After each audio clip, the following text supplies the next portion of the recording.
नमस्कार। CCA online classes में आपका हार्दिक स्वागत है। आज हम कक्षा 11 के अंतर्गत पढ़ने जा रहे हैं जनसंचार के माध्यम। हमने पूर्व की कक्षा में जनसंचार के तत्व, संचार के तत्व के बारे में जाना था, संचार के प्रकार के बारे में जाना था। आज हम कक्षा 11 के अंतर्गत पढ़ने जा रहे हैं संचार के प्रकार। हमने पूर्व की कक्षा में सांकेतिक संचार, मौखिक और अमौखिक संचार, अंतर्वैयक्तिक संचार, अंतर्वैयक्तिक संचार, सांकेतिक संचार के बारे में हमने पढ़ा था।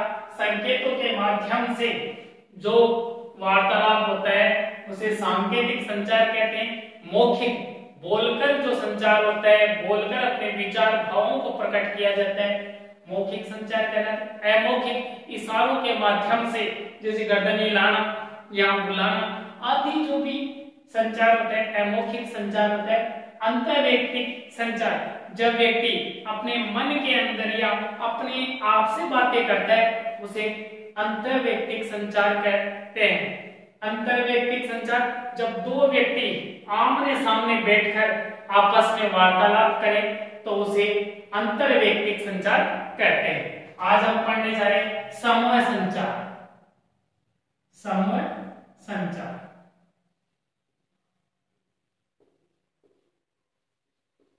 समूह संचार जब एक समूह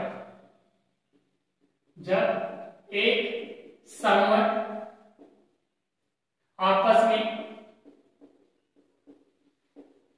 अपने विचारों तथा भावों को व्यक्त करे तो उसे समूह संचार कहते हैं। उसे समूह संचार कहते हैं। क्या कहते हैं भाई? समूह संचार कहते हैं। जनसंचार, अगला अपना बिंदु है जनसंचार। संचार हो गया। अब जनसंचार, जन यानी लोगों तक पहुंचाने की जो प्रक्रिया है, जो माध्यम है, वो जनसंचार के अंतर्गत आता है। जब समूह तक अपने विचार, भाव तथा भावों को किसी तकनीक के माध्यम से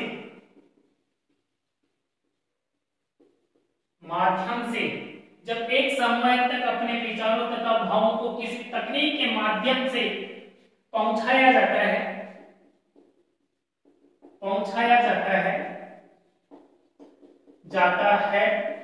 तो इसे जनसंचार कहते हैं। जनसंचार कहते हैं। कोई ना कोई तकनीक या टेक्नोलॉजी के माध्यम के द्वारा लोगों तक या एक समूह तक अपने भाव तथा विचारों को पहुंचाया जाता है तो उसे जनसंचार कहते हैं। ये जो माध्यम है, कौन कौन से माध्यम है? ये है प्रिंट मीडिया,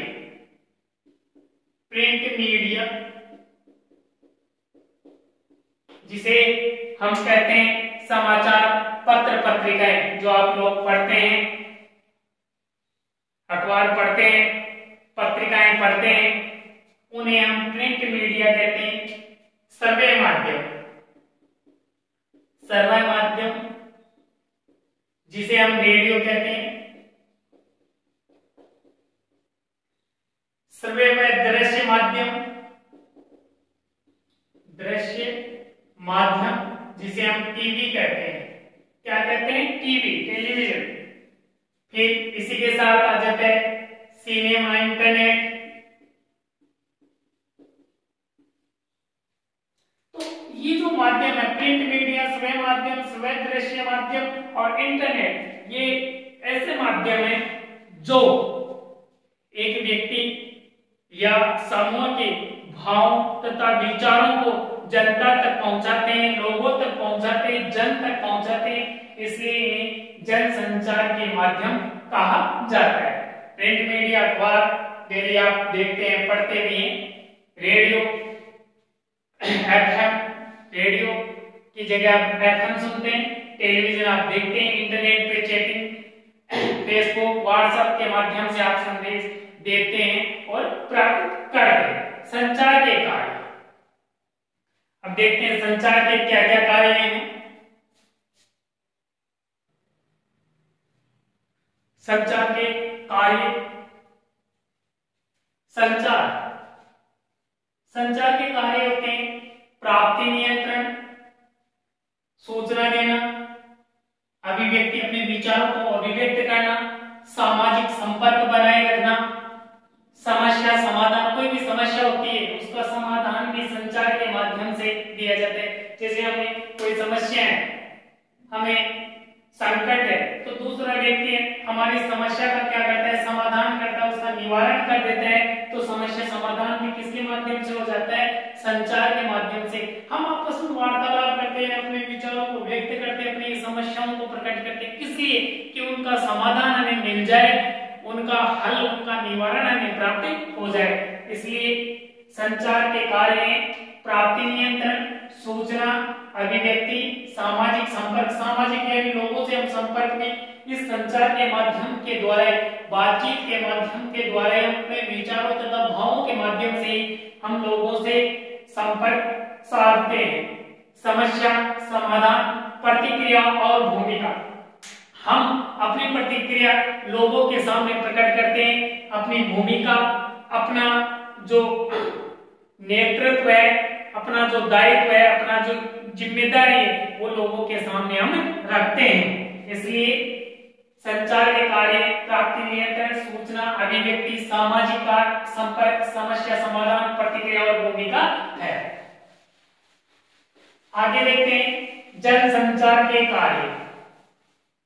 जनसंचार के कार्य, जनसंचार के क्या कार्य होंगे? अब एक समूह को हम के लिए क्या कार्य करते हैं? सूचना देते हैं। कोई भी घटना घटित होती है, रेडियो के माध्यम से आप अखबार देखते हैं, टीवी देखते हैं, अखबार में पढ़ते हैं कि कोई घटना वहां घटित हुई है, तो ये क्या है, एक संपादक का या संवाददाता का क्या दायित्व रहता है कि आपको सूचना दे। शिक्षित करना, इंटरनेट के माध्यम से, पत्र पत्रिकाओं के माध्यम से, रेडियो टीवी के माध्यम से आपको शिक्षित करना है। इग्नू के कार्यक्रम टीवी पे चलते हैं, रेडियो पे हमें सुनाई देते हैं, तो इनका मकसद, इनका दायित्व, इनका कार्य यह है कि आप लोगों को शिक्षित करते हैं। मनोरंजन करना, टीवी, रेडियो, इंटरनेट के माध्यम से फिल्में, गाने, नाटक और हास्य प्रतियोगिताएं, इनके माध्यम से आप लोगों को क्या करते हैं, मनोरंजन करते हैं, आप लोगों को हंसाते हैं और आपका चित्त प्रसन्न करते हैं। निगरानी करना, निगरानी, इंटरनेट के माध्यम से निगरानी भी किया जाता है। जैसे आपके दरवाजे पे कैमरा रखा हुआ है, कैमरा लगा हुआ है, तो इंटरनेट के माध्यम से दूर बैठा व्यक्ति, दूर बैठे हुए आपके अभिभावक आप पर निगरानी भी रख सकते हैं। विचारों की अभिव्यक्ति, जैसे मैं आज अपने विचारों को अभिव्यक्त कर रहा हूं, आप देखेंगे तो मैं क्या कर रहा हूं, अपने विचारों को क्या कर रहा हूं, आपके सामने अभिव्यक्त कर रहा हूं, अभिव्यक्ति दे रहा हूं। इसलिए जनसंचार के कार्य सूचना देना, शिक्षित करना, मनोरंजन करना, निगरानी करना, विचारों की अभिव्यक्ति। आगे देखते हैं जनसंचार के आधुनिक माध्यम। जनसंचार के आधुनिक माध्यम, आप देखते हैं कि आज के युग में जनसंचार के कौन कौन से माध्यम हैं। सबसे पहले देखते हैं पत्र पत्रिकाएं, पत्रिकाएं। दूसरा आ जाता है रेडियो, तीसरा आ जाता है टीवी, चौथा आ जाता है इंटरनेट, पत्र पत्रिका। पत्र पत्रिकाएं ये इसका इतिहास बहुत प्राचीन है। कहा जाता है कि पत्र पत्रिकाओं का उदय पाश्चात्य देश में, लेकिन हमें अपने पौराणिक ग्रंथों में भी इन पत्र पत्रिकाओं के बारे में पता चलता है कि सबसे पहले जो महर्षि नारद थे उन्हें समाचार वाचक कहा जाता था। इधर के समाचार उधर देना और उधर के समाचार उधर देना। और आपने महाभारत में भी देखा होगा, संजय जिसने महाभारत के युद्ध का आंखों देखा वर्णन धृतराष्ट्र को सुनाया था। तो हम कह सकते हैं कि हमारे प्राचीन इतिहास में भी इन पत्र पत्रिकाओं का इतिहास मौजूद था। लेकिन ये देन किनकी है? पाश्चात्य लोगों की, पाश्चात्य संस्कृति के देन। 400 वर्ष पूर्व पत्र पत्रिकाओं का उदय हुआ था। भारत में पत्र पत्रिकाएं जनसंचार का प्रमुख सुदृढ़ माध्यम है। भारत में पत्र या समाचारों का उदय 1780 में हुआ और एक विद्वान थे James August Hickey. James August Hickey, इन्होंने कोलकाता से बंगाल गजट नामक अखबार निकाला था। बंगाल गजट नामक अखबार निकाला था। फिर इसके बाद में इसका स्नेह विकास हुआ और हिंदी का प्रथम साप्ताहिक समाचार पत्र था। हिंदी का साप्ताहिक समाचार पत्र था उद्दंड मार्तंड, जो 1826 ईस्वी में कोलकाता से निकाला जाता था। कहां से निकाला जाता था? कोलकाता से प्रकाशित किया जाता था। तो जनसंचार का प्रमुख माध्यम पत्र पत्रिकाएं ये सुदृढ़ माध्यम है और इसकी पहुंच भारत की सबसे ज्यादा आबादी तक है। अर्थात पत्र पत्रिकाएं सब जगह पहुंच जाते हैं। गांव है, गांव में इंटरनेट कनेक्शन नहीं है, इंटरनेट की सुविधाएं नहीं है, इंटरनेट में नेटवर्क, मोबाइल में नेटवर्क नहीं है, कंप्यूटर में नेटवर्क नहीं होने के कारण ये इनकी सुविधाएं अभी सीमित है। लेकिन पत्र पत्रिकाएं हर जगह पहुंच गई है। रेडियो स्वयं माध्यम है, इससे हम सुन सकते हैं। टीवी स्वयं व दृश्य माध्यम है, इसके माध्यम से हम सुन भी सकते हैं। सुनने के साथ साथ हम सूचनाएं को देख भी सकते हैं। विचारों को सुनने के साथ साथ हम देख भी सकते हैं। इंटरनेट भी स्वयं और दृश्य माध्यम है। इंटरनेट के अंदर हम पढ़ भी सकते हैं। इंटरनेट को हम कह सकते हैं इसमें पुस्तकालय का एक संग्रह है। हम कोई भी गूगल पर सर्च करते हैं, कोई भी किताब में, कोई भी अपने नॉलेज के लिए कोई भी घटना, कोई भी टॉपिक हम सर्च करते हैं तो इंटरनेट के माध्यम से हमें वो टॉपिक आसानी से सुलभ हो जाता है। आगे हम देखते हैं इन पत्र पत्रिकाओं का जो इतिहास है, इनमें स्वतंत्रता के पूर्व कौन कौन से पत्रकार थे, कौन कौन सी पत्रिकाएं थी। तो देखिए, सबसे पूर्व स्वतंत्रता के पूर्व या आजादी से पहले जो पत्रकार थे उनमें प्रमुख थे गणेश शंकर विद्यार्थी। स्वतंत्रता के दौरान इनका काफी नाम आता है। माखनलाल चतुर्वेदी जो जोशपूर्ण कविताएं लिखते थे। प्रताप नारायण मिश्र ये भी देशभक्ति से संबंधित कविताएं लिखते थे। शिव पूजन साय, रामवृक्ष बेनीपुरी, बाल मुकुंद गुप्त, ये ऐसे पत्रकार थे जो देशभक्ति, राष्ट्रभक्ति से ओतप्रोत कविताएं या संदेश लिखते थे।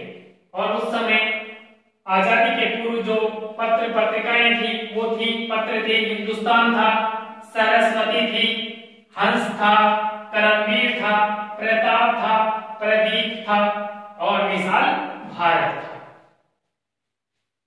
स्वतंत्रता के बाद पत्रकार थे और पत्र पत्रिकाएं, प्रमुख पत्र पत्रिकाएं थी।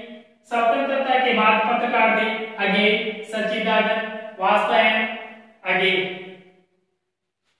रघुवीर सहाय, धर्मवीर भारती, मनोहर श्याम जोशी, राजेंद्र माथुर, ये प्रमुख पत्रकार थे, संवाददाता थे। और पत्र आजादी के बाद जो प्रमुख पत्र थे उनमें थे नवभारत टाइम्स, जनसत्ता, नई दुनिया, अमर उजाला, दैनिक जागरण।